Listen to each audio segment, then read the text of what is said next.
il y a plusieurs éléments déjà qui sont importants pour comprendre, je pense, parce que donc moi je suis venu pour travailler avec Laurent et quand je travaille avec lui en général on fait des choses salissantes et donc j'en profite pour me départir de toutes mes technologies en gros. Donc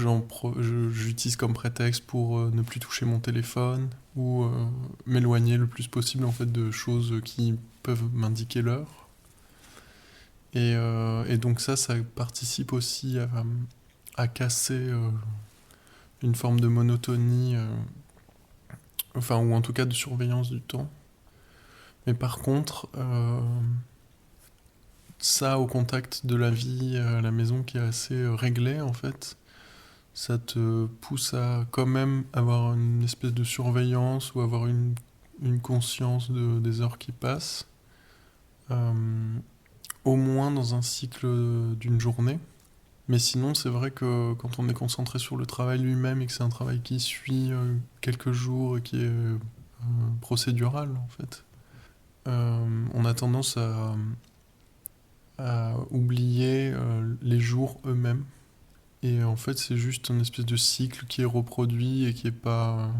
Là, par exemple, on est samedi, mais s'il n'y avait pas Sandrine, ça changerait pas grand-chose et on n'a même pas besoin de le regarder. Euh,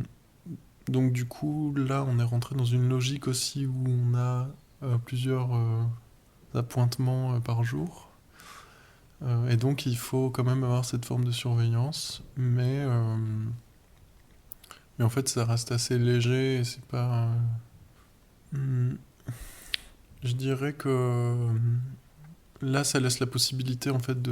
d'apprécier le temps plutôt dans la journée elle-même, dans le dans le mouvement du soleil, le du coup les basculements des ombres, dans la fraîcheur de la fin de journée ou des nuances colorées qui changent. Et, et en fait, ça, je trouve que c'est quelque chose qui est très, très plaisant, en fait, de plus, euh, de plus être dans une norme qui, en fait, est juste pas un postulat, mais un outil de mesure qui sert pour plein d'autres choses, mais qui, en fait, est pas très utile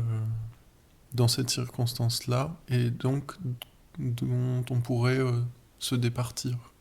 Et je pense même que, en fait, bon là on est plusieurs, on est même beaucoup,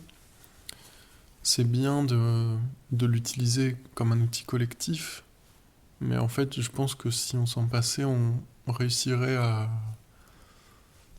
juste savoir écouter nos estomacs, à savoir écouter bah, notre sommeil ou en fait tous les signaux du corps. Et